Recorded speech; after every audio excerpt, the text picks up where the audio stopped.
Good afternoon, everybody. Today is the 15th of November 2021. It's our lecture in project management, VH7. And we are going to look at typical project phases in data science projects. So in digitalization projects.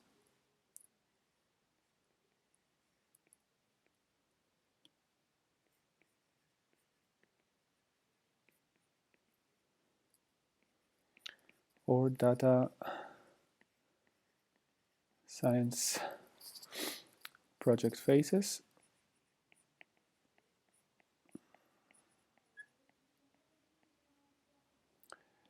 This is just an example about what phases such project has, and important to understand their nature. So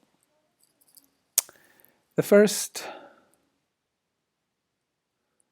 is let me paint it a different color. The first thing that needs to happen so that we have a data science project is we need an idea. Okay, so we need a project idea.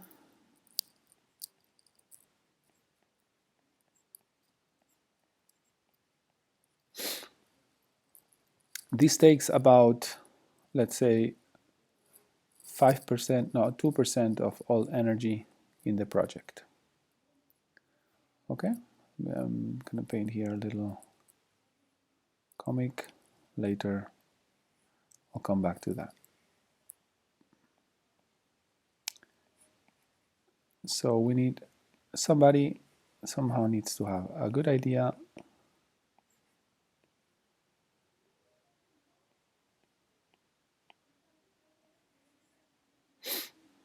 about what is to be done.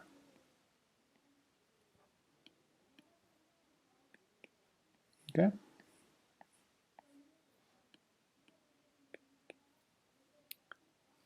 Okay. Things. Who has the idea? Okay.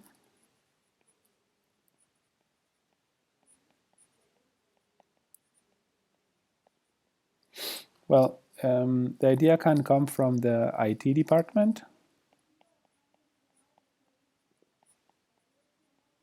Okay. It can come from an external consultant.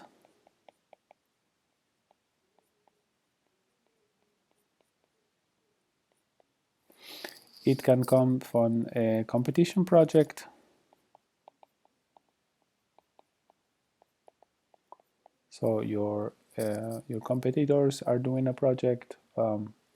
It's what's called, sometimes this is called benchmarking.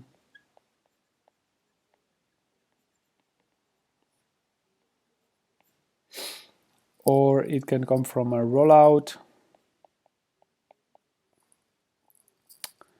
or standardization.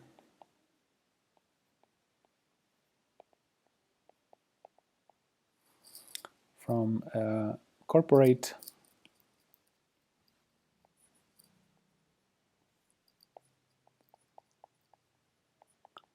The headquarters.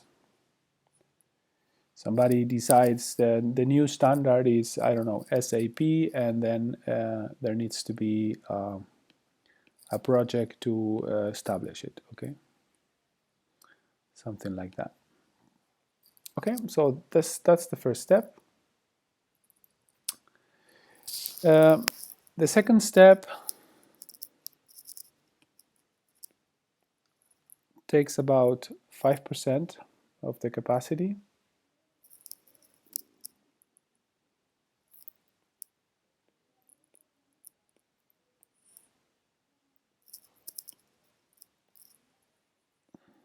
Of the capacity, and is the characterization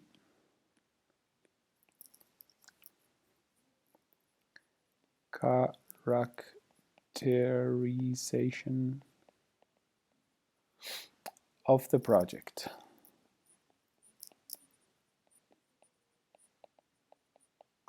So here we start describing important details about the project.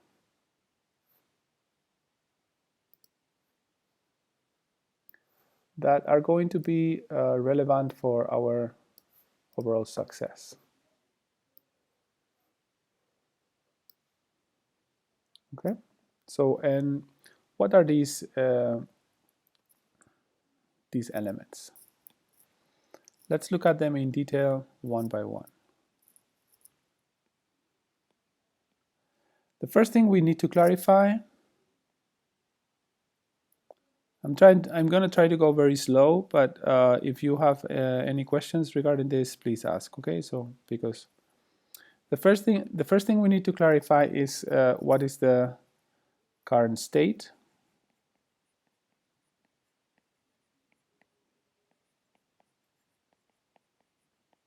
of the process, the so-called Ist-Zustand. Okay, and we need to ask why we do what we do. Well, what we do the project. Okay.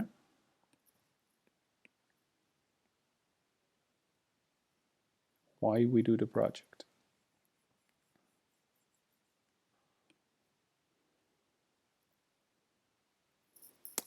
So basically what we do here is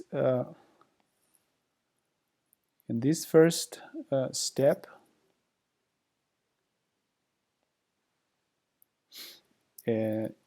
current state,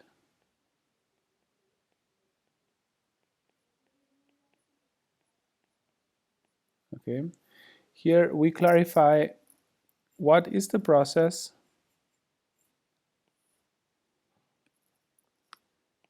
what is the input, what is the output, and what happens within. Okay, so what we clarify is the current state of the value stream.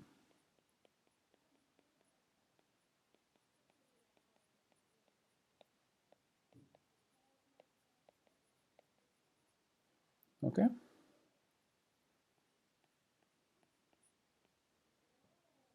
we clarify the current state of the value stream.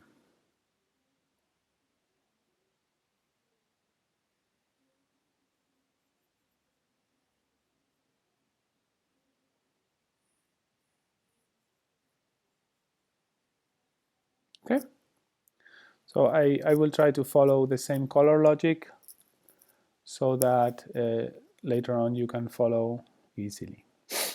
If you have any questions, of course, please feel free to interrupt me. So the second thing we need to clarify is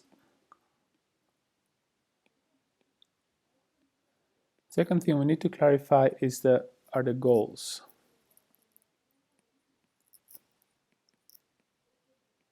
Okay,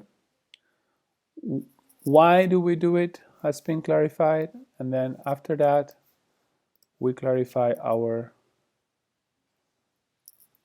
purpose. What do we do it for? What for?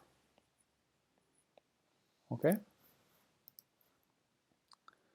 and here basically what we do is let me get again another pretty color. Here what we do is to clarify what are we looking for with the project. We want to build a new infrastructure, we need to build new software system. What is exactly what we're going to do with our project? So the goals, for instance, cost cutting or lead time reduction,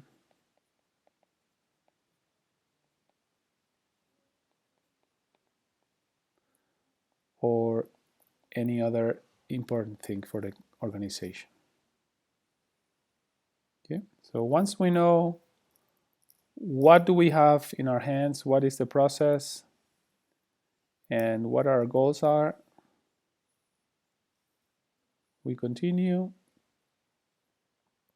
Any questions so far?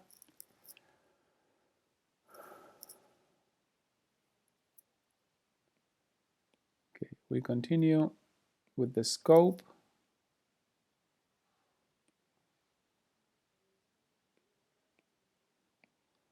We continue with the scope.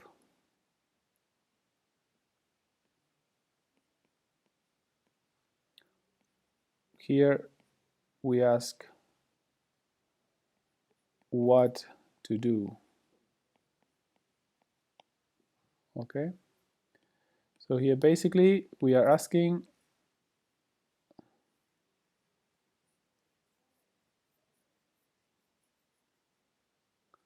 what are we going to do.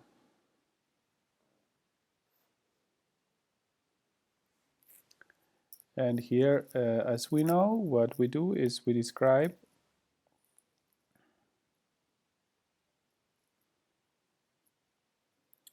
the scope and the work packages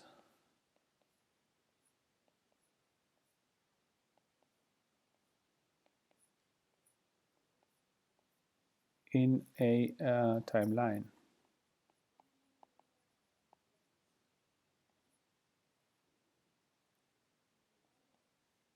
No, the timeline does not come yet. Sorry. Here we describe the work packages.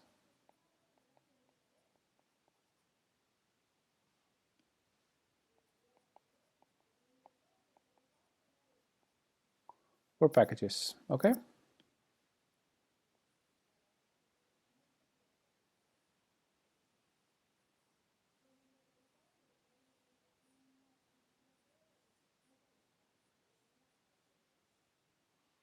Okay.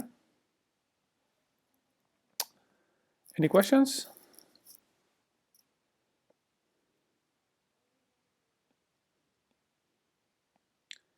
So the next is to have a certain scope of the faces.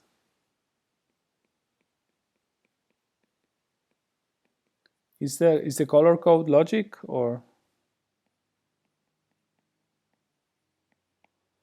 is it understandable? Yes, okay. So here we describe in the faces, we describe the timeline.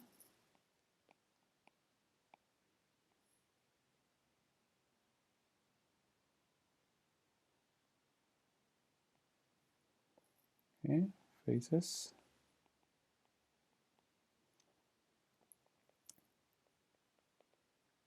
Here we bring time, so these are the work packages. And we bring time in the game to make sure we know what to do when. Okay.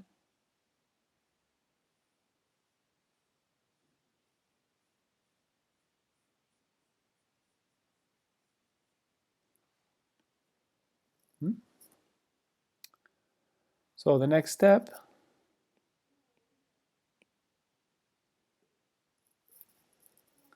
is to describe the team.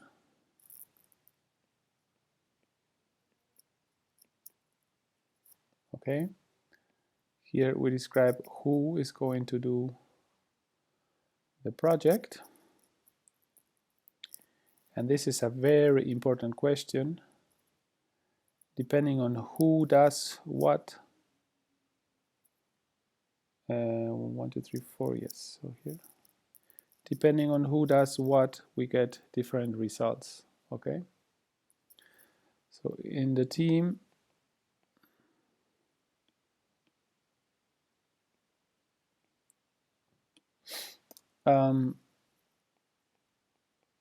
we need to have a mix of talents.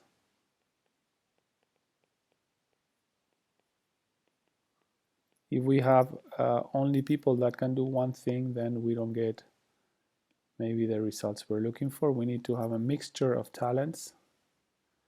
and this is always positive. It's more challenging for the project leader, but it's always positive.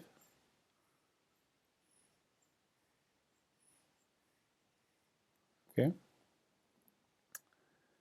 So people that can do different things can help increase performance.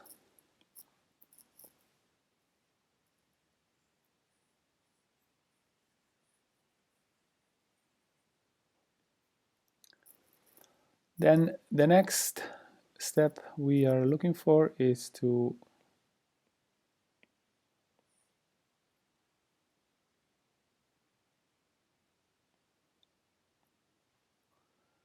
try to find out the method.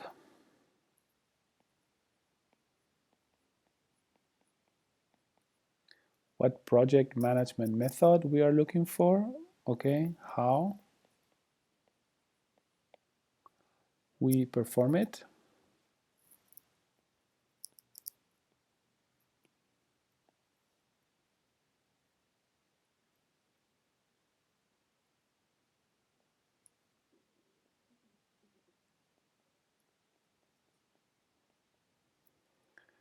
The method can be Scrum, can be Lean, can be Six Sigma, or artificial intelligence, I guess. We're in English, artificial intelligence, stuff like that. Okay?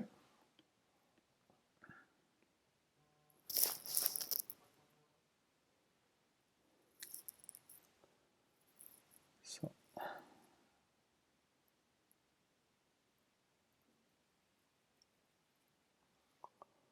in the method we learn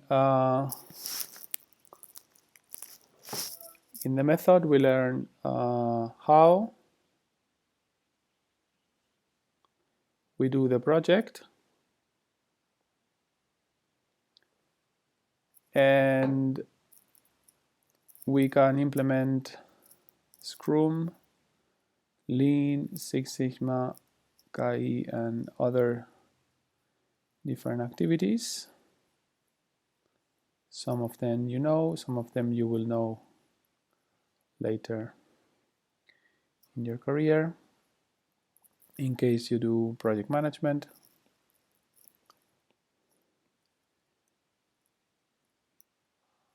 Here, the next step is to find out how do we measure success, Erfolg in German, and what KPIs are going to be relevant for us.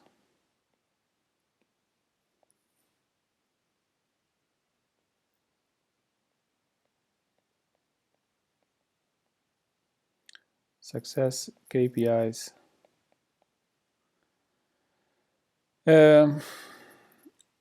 They can be attached to time, performance, or usually to budget performance as examples, okay?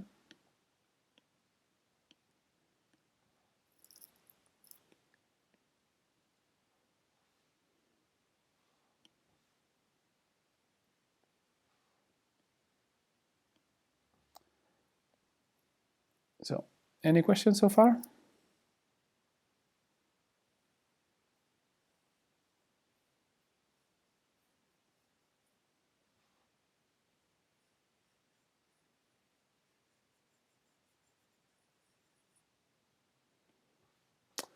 So the first thing we clarify is why. We get the current state. Second thing, we clarify what for. Third thing, we clarify the scope, what to do, then when to do it, then who is going to do it, and the method, how we're going to do it, depending on who is going to do it, and then we define success. In the end, Important also is to clarify about the cost. Who is going to take the cost for the project? And no, let me take another color.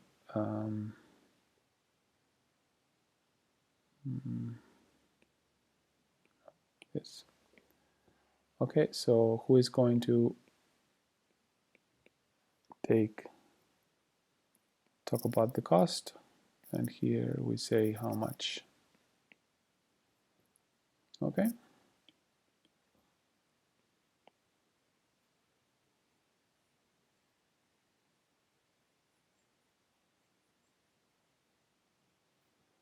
Here we say how much.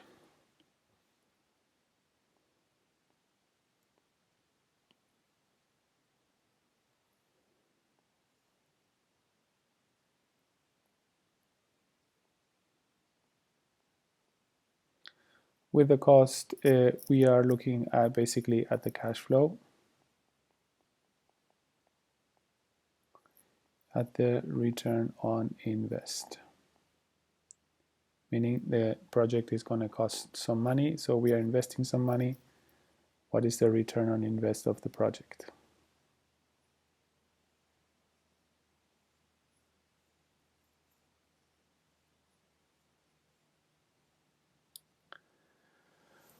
Okay. This is the characterization of the project. It takes around 5% of the overall capacity.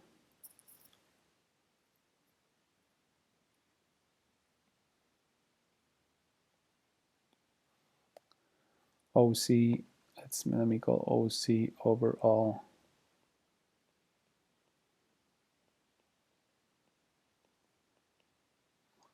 capacity.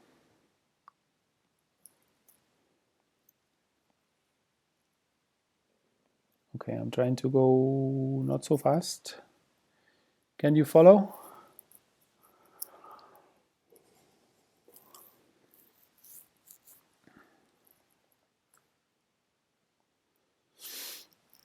Hope it's not too fast or too slow.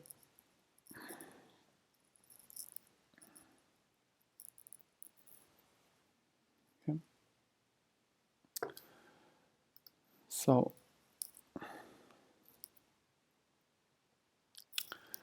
the third thing we need to clarify, and this takes around, I don't know, 10% of our time and resources usually,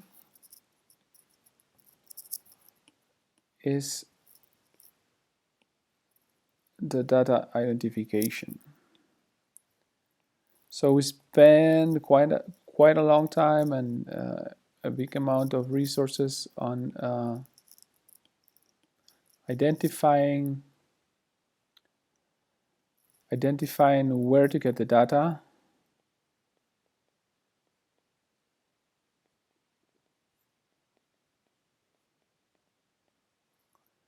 (10% of overall capacity), identifying where to get the data, from whom to get the data, get all the paperwork done so that it doesn't give any issues down the road legally. You can get into a so-called industrial Internet of Things, IIoT.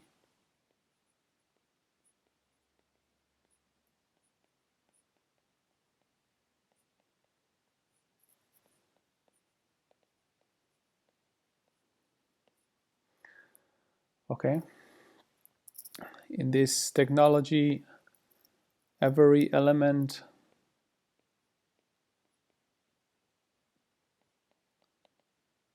in the process, including humans,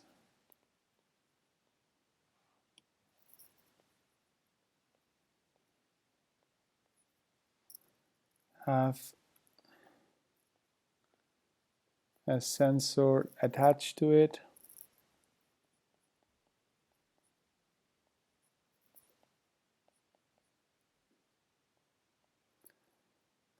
Okay, the sensor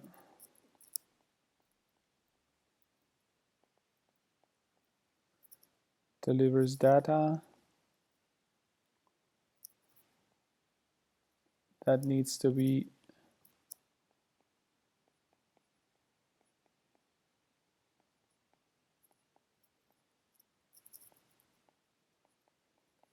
computed later on. So here we create human machine interaction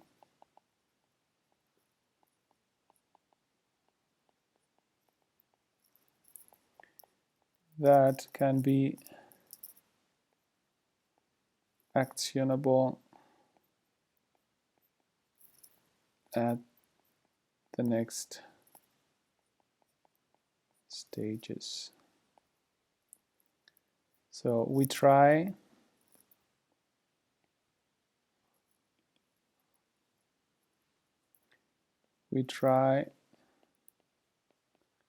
to gather as much data from the customer and her behavior as possible. So of course it's interesting to get data from the process, but we're going to be focusing on the customer, okay? And you are, especially you who have a VH, so a customer-oriented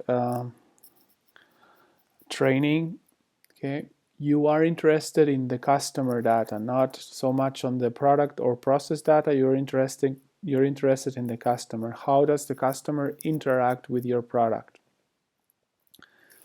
If you can get a way to get the data from the customer, then you can analyze the customer and make better decisions regarding their behavior. You can control the customer in a way, okay? And this is what many companies try to do by using social media and using artificial intelligence and using whatnot right today, okay? So the data identification is crucial for your success, and people that, or companies that cannot identify or analyze the data properly, they basically do not succeed. So even having the data is not enough. You need to identify how the data looks like, okay? In order to do so, we get to the next level, okay? We get to the data,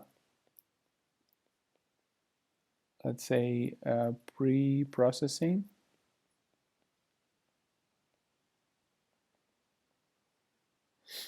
Okay, data pre-processing.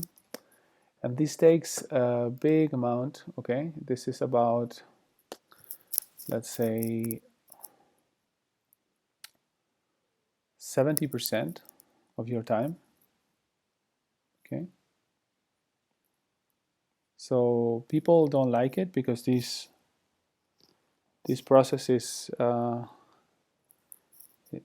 not sexy, okay? So you're dealing with data and it's kind of not sexy. But if you cannot do it, you will not succeed. So you need people in your organization that are able to, once the data has been gathered and pulled in some sort of data bank, you need to first select the data,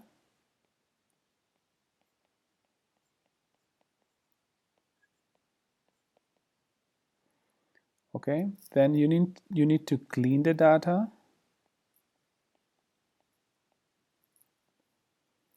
and then you need to transform the data.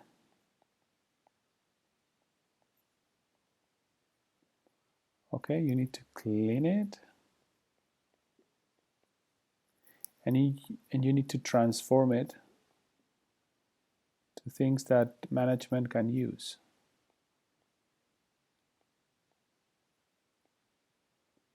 Okay, and this takes 70% of your overall capacity. Huge amount of time and money. Okay, so what are usually things that are done here? Okay, here you need to get your data anonymized.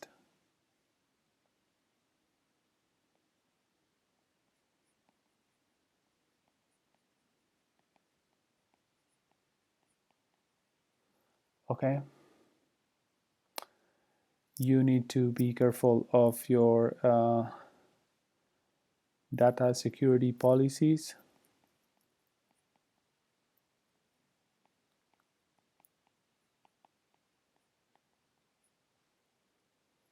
You need to make sure that everything is written on paper.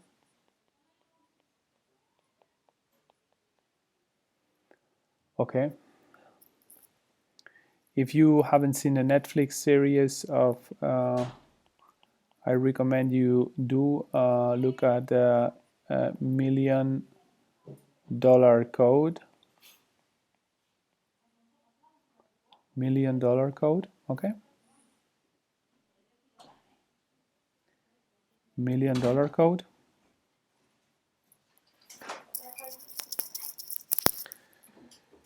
You can get to look at the $1 million code, then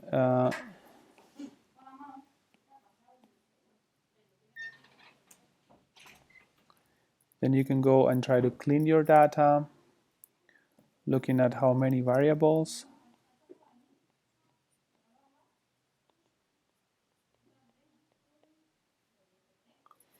Then you need to transform the data.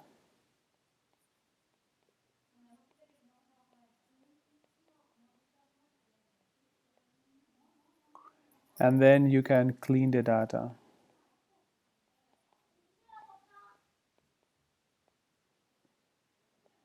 Okay. After that, you can transform the data.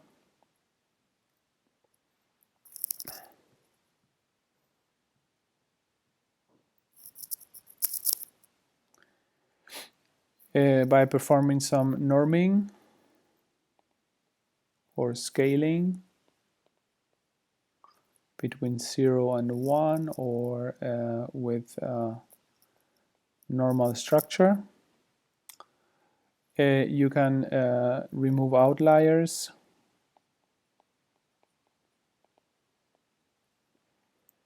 Or you can remove missing data from the structure. Okay. So once you have done this, you can perform so-called analysis. This is what usually people like. Okay, this is what let's say business leaders like to do. The problem is that if you don't know how to clean your data, then you will not be able to analyze shit. Okay. So the fourth step comes before the fifth and not the other way around. So in the analysis, you basically perform data visualization and interpretation. Okay, this takes around 10% of your overall capacity. And here you perform a visualization through, I don't know, let's say there are many examples. You can go and get some time series, okay, in which you get one KPI and you get time, okay, and you can create a principal component analysis.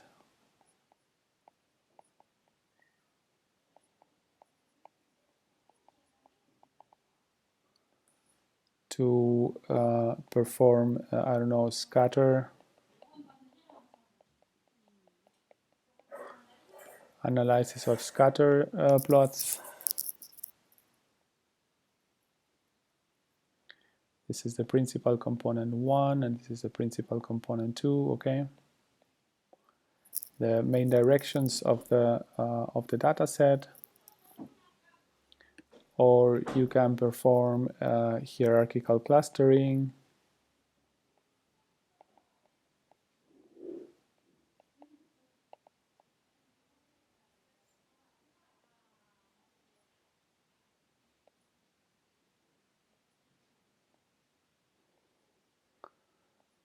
Okay, a way to classify the data. I mean, I don't know. There are many ways to classify the support vector machines.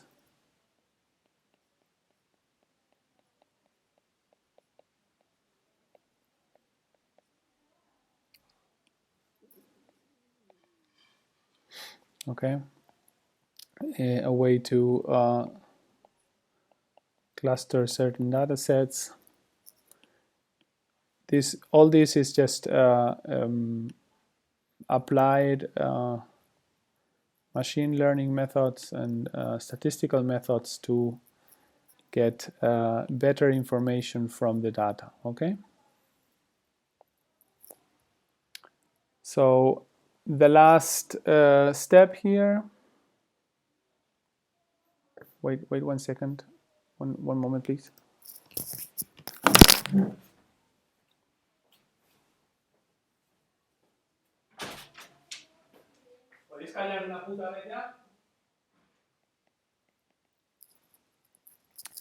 We look for some characteristics, and we look at some implementation. Okay, so there are basically 3 sorts of analysis in machine learning. The supervised analysis, in which we need experts. We still don't have business intelligence. Here we know how the solution looks like. Okay, and here we perform classification problems on modeling, and this is what we call predictive machine learning. Okay,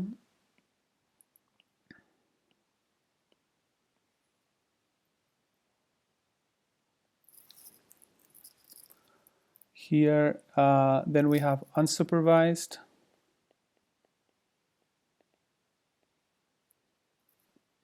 Here in unsupervised, we don't know how the solution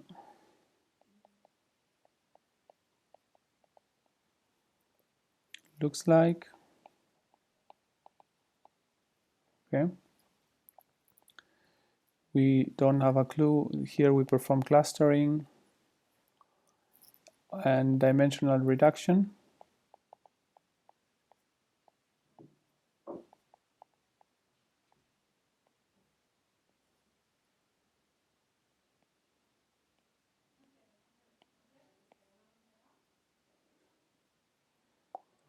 And here we perform semi-supervised methods, here with a mixture of both.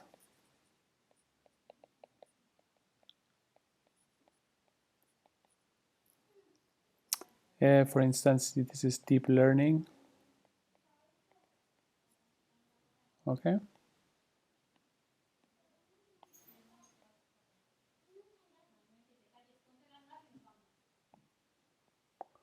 semi-supervised deep learning. Okay.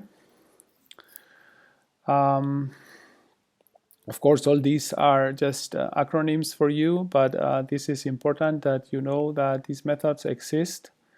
And in my opinion, it's important that you try to get trained in some sort of machine learning activities, okay? Very important for your future. So the last step goes into, gets together, say I was too fast here.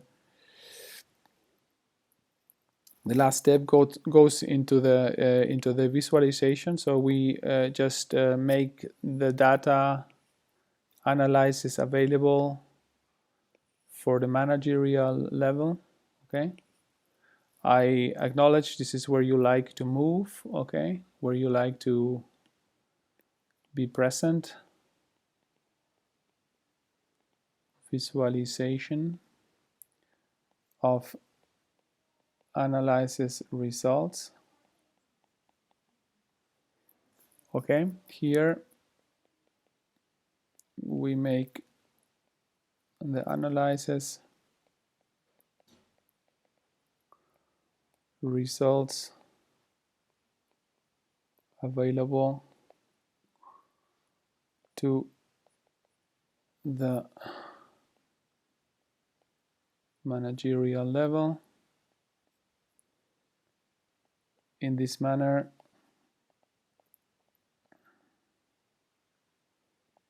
management can take proper decisions. Okay, decision. Yeah. This takes about 3% of the overall capacity. Okay.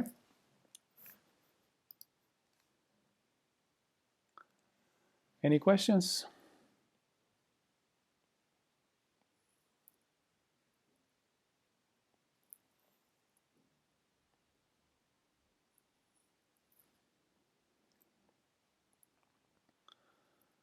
No questions. Okay, well, the logic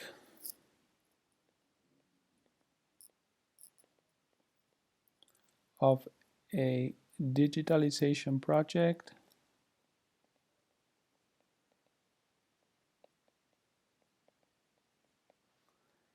is always iterative. Okay, what does this mean? We first create some business understanding.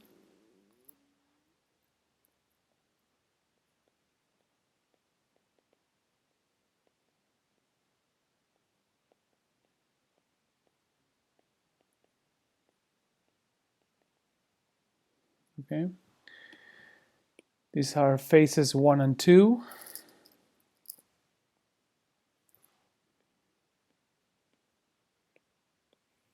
Phases 1 and 2.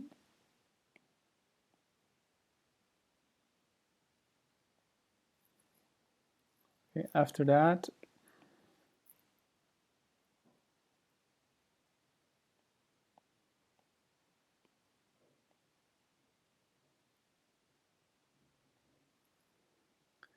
we create some data understanding.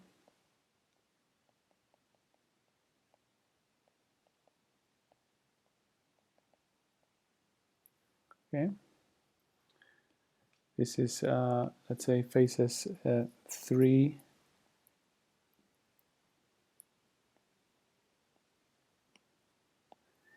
and 4.1.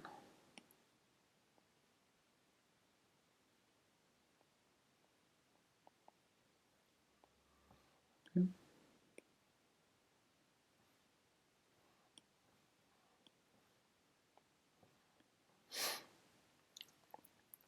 Then we prepare the data.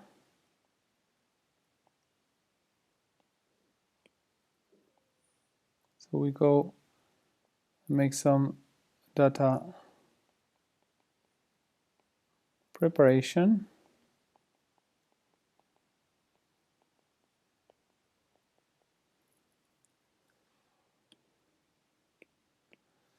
This is a 4.2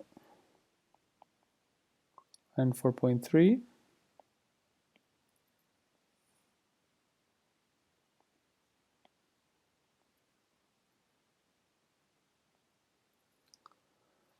Okay. Then we go and perform some modeling.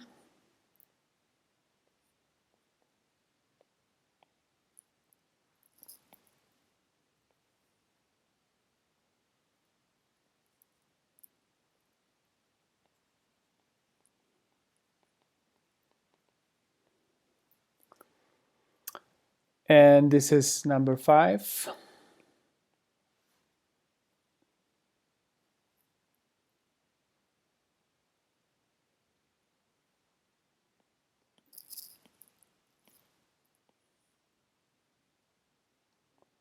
Once we have the modeling, we can evaluate.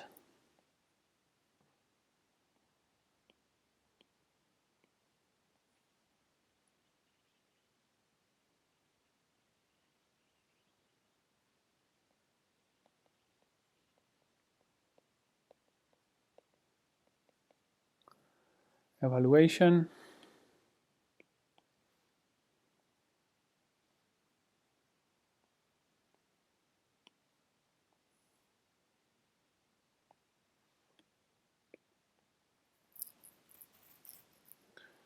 And either here we go and implement,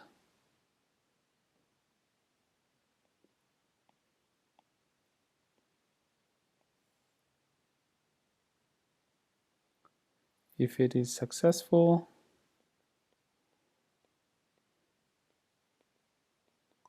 which never is, okay, first time, or we go back to, let's say, here, data understanding, and create an iteration, okay?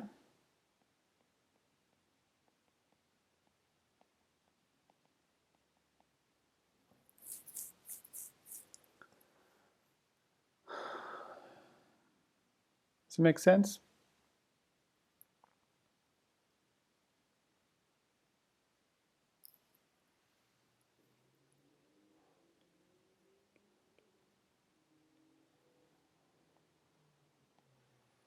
Any questions, please?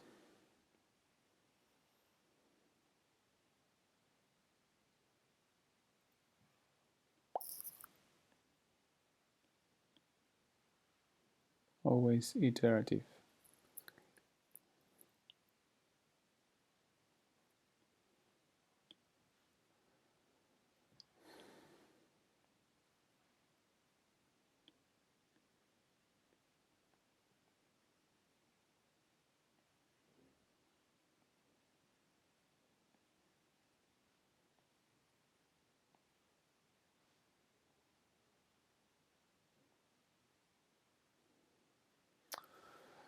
Okay, any questions?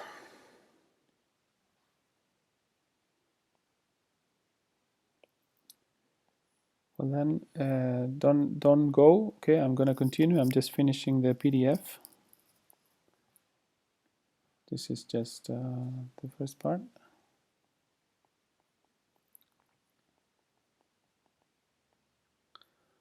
The lecture. Come. Okay. And this you're gonna do for your next lecture. Okay, for the lecture we have in January, but you go to Anaconda, and then go to downloads somewhere here, products, individual, Yeah, so we have here Anaconda Individual Edition. This is going to be recorded, so you can do it later on if you want. You go to Anaconda Individual Edition.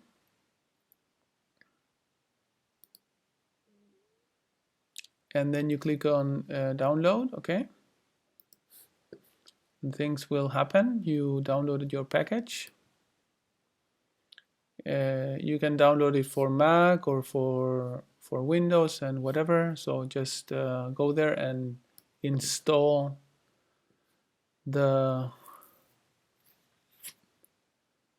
your version, okay? Once you have it,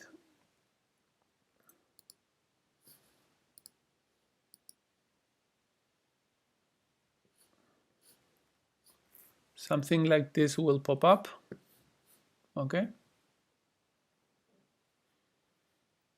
Like your directories, the Jupyter, you need to go to the Jupyter notebook, okay? Jupyter is called here. You need to click on your Jupyter notebook, and then you go here to new, and then open Python 3 kernel. Okay. So I want you to go so far that you can do print hello world, and then press shift and enter. Okay, shift is the arrow up, and then enter. And so you print hello world. Okay. If somebody wants to go further, you can go to V3 Schools, Python. And here you have a lot of exercises that you can do. We will do something regarding Matplotlib, so how to visualize projects with Python, how to visualize business data with Python, but we will do that. We will take care of Matplotlib when we start next year.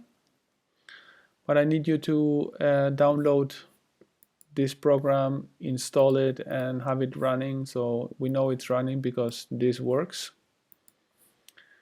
And if you want to go to v3schools.com, you can on Python you can start learning some stuff. We will be looking at Matplotlib once we start next year in January. Okay. So, any questions?